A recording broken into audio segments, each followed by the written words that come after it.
Hey, what's up everyone? Welcome to Let's Talk, the series where we will recast you, no matter how iconic you are.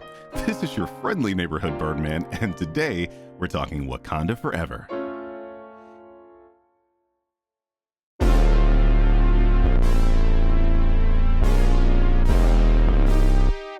At the end of this review, I will appear on camera to discuss spoilers. The review portion of this video will be spoiler-free, and I will only ever mention things you can see in the trailer for this film, outside of one thing, and that thing is the fate of the character T'Challa, something that is shown in the trailers but not explicitly mentioned. If you absolutely do not want to know what the trailer is depicting regarding T'Challa, this is a fair warning. So Wakanda Forever begins with Shuri in a panic attempting to synthesize the heart-shaped herb, the source of the superpowers of the Black Panther. Unfortunately, her brother King T'Challa is suffering from an undisclosed illness, and Shuri believes the herb will cure her brother. Queen Ramonda breaks the news that the king is dead, and Shuri kind of spirals as she was very close to her brother.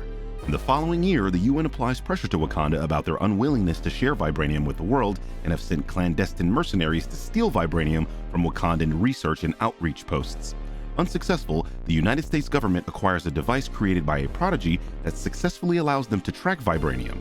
The problem is that the vibranium they find is from another source, the home of the mutant Namor. And after successfully hiding his clan for hundreds of years, Namor decides that he needs to take an offensive action against the surface if his people are to survive. We have to talk about the character work in this film because I believe it is some of the strongest since Infinity War.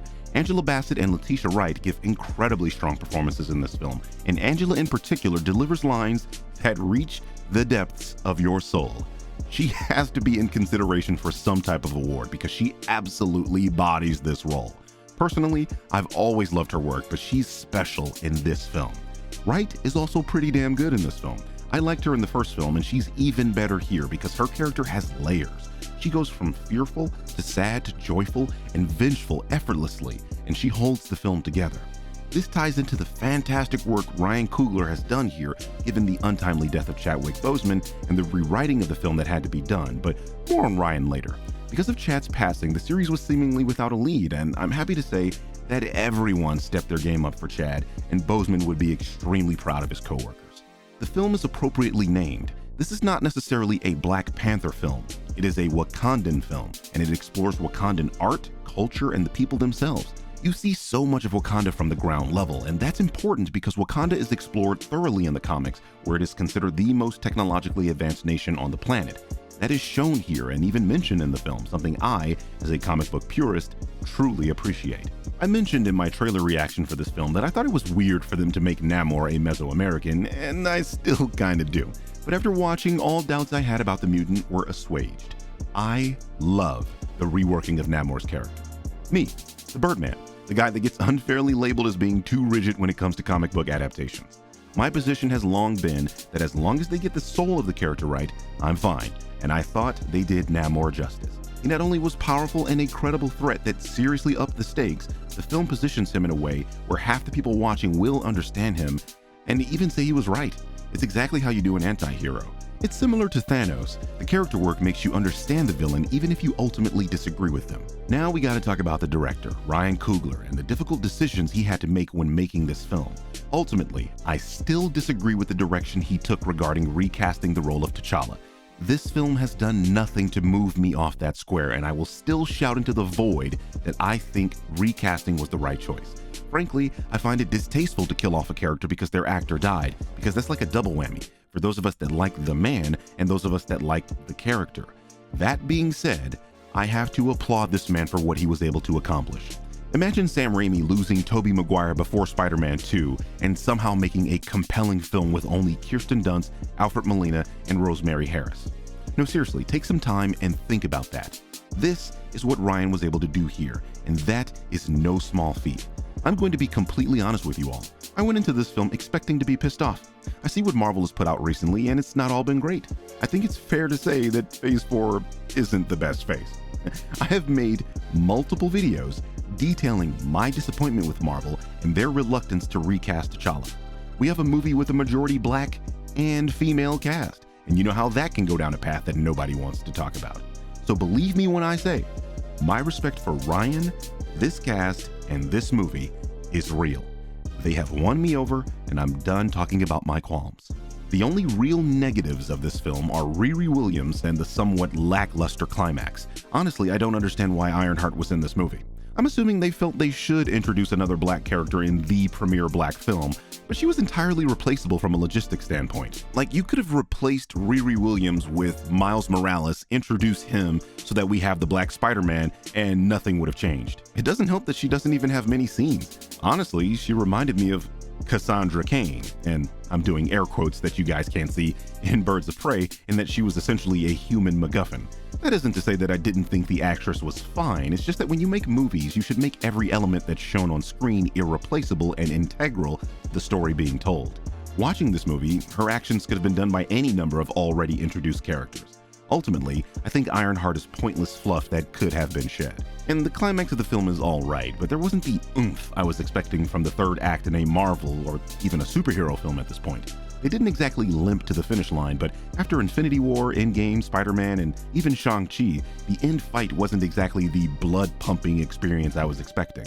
That said, the very end of the movie actually hit me with a wave of emotion, specifically the same emotions I felt the day I heard Chadwick died. I went home and cried at my desk, thinking about that scene. As I always say, if a movie is able to garner a real emotional response out of me, well, it's probably pretty damn good. Or in the case of Morbius and the New Mutants, pretty damn bad. A-. Oh, and a quick aside, I'm aware this is a Marvel movie, but there is nothing after the credits. There is a single mid-credits sequence, but nothing after the full credit run. You can safely go home because I did the waiting for you. Alright, here's the spoiler section where I ramble about the things that happen in this film. This is your second spoiler warning. Hey, what's up, everybody? It's your friendly neighborhood Birdman here. Welcome to the spoiler section for Wakanda Forever. First of all, I want to say it's just good to be back home in my humble abode. You know, I've been in Japan for the past 18 days, and as much as I love Japan, it was just time to come home and, and get some work done. And I feel good, I'm energized. So let's talk about some Black Panther. So I won't keep you guys too long. It's not really much to talk about, much to spoil in this movie. There's two major things that I really want to get to. And the first one is they kill Queen Ramonda, or better stated, Namor kills her. And, I felt like that was something that they were always going towards, something that they were always gonna do. But damn, Shuri lost everybody. She lost her dad in Civil War. She lost her brother in this movie, and she lost her mother in this movie. She got nobody, And Letitia has some heavy lifting to do, man. And I think she did a fantastic job. Actually, I'm pretty sure there are going to be some people that remember what I said about Letitia months ago, and they're going to try to criticize me about that, so I might as well go ahead and address it here.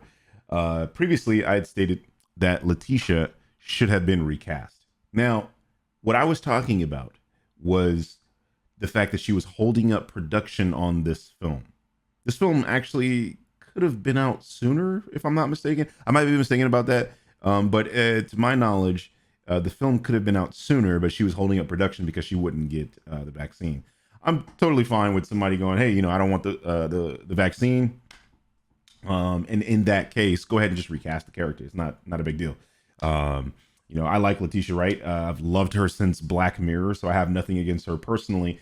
But there was just some rigmarole in my comment section not too long ago about somebody going, oh, but you said this about Letitia. It's like, fam, it wasn't anything personal.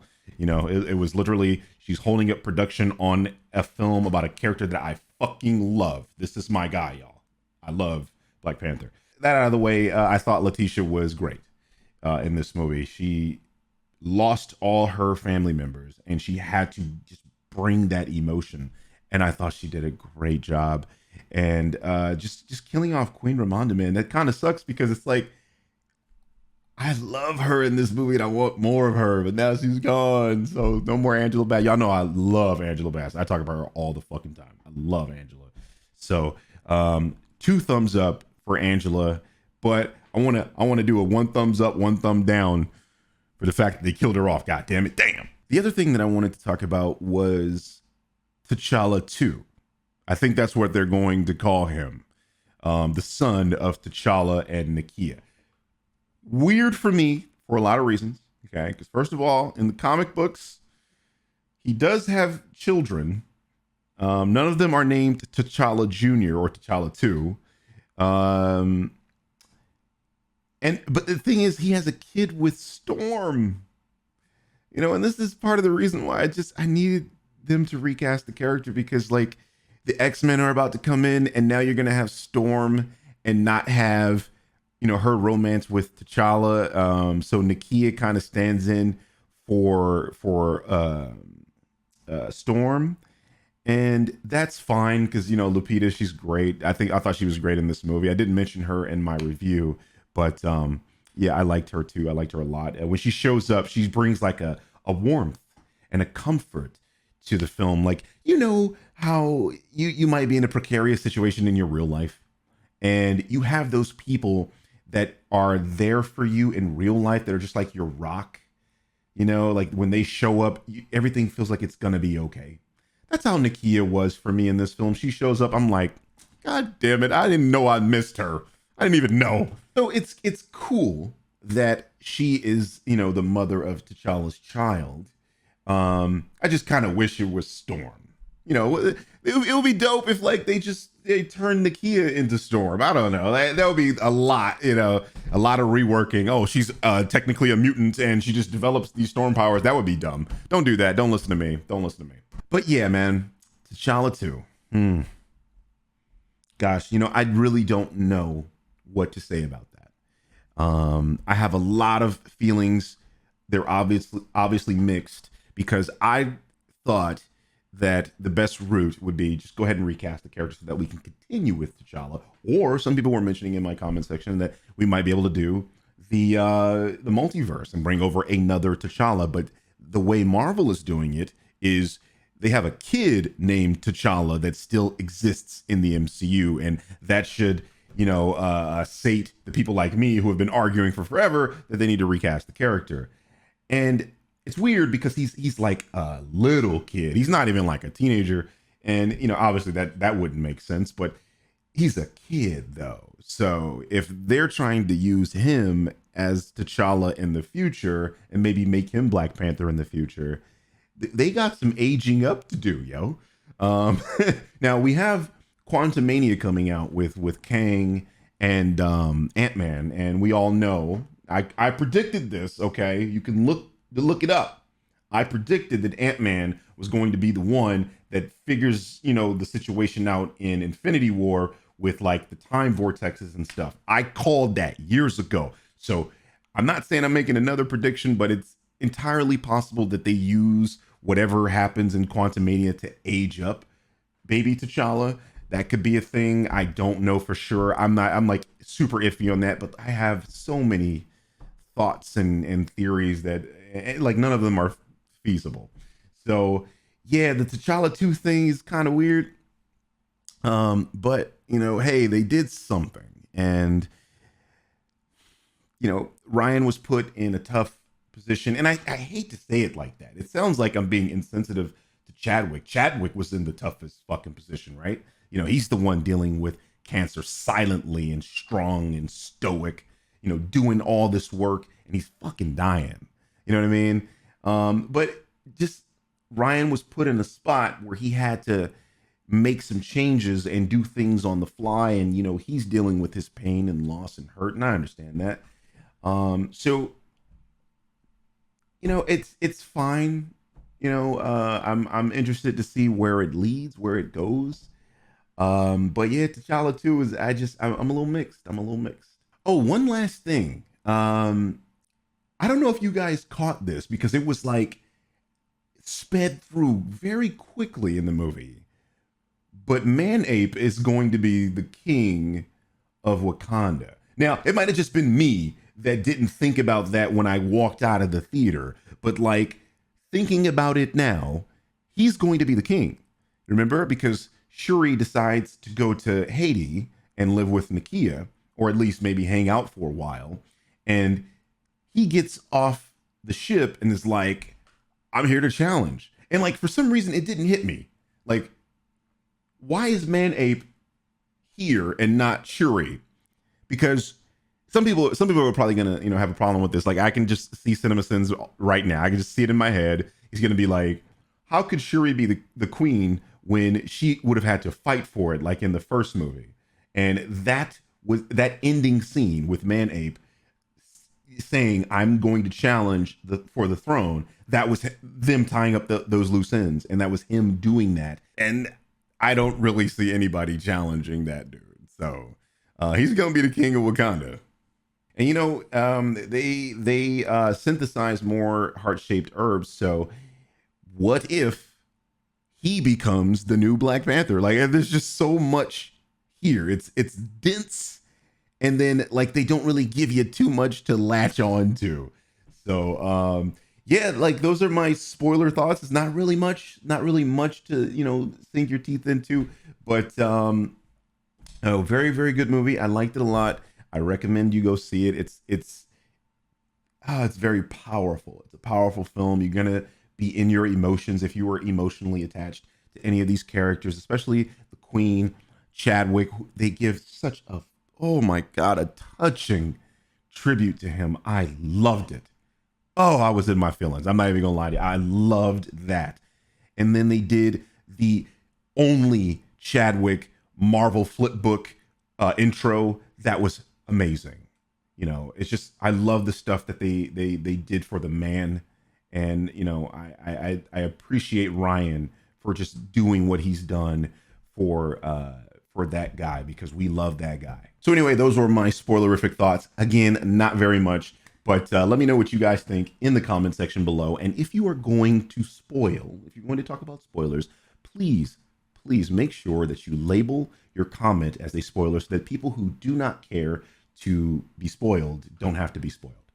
Thank you so much. Love you guys, and I will see you in the next one. Peace.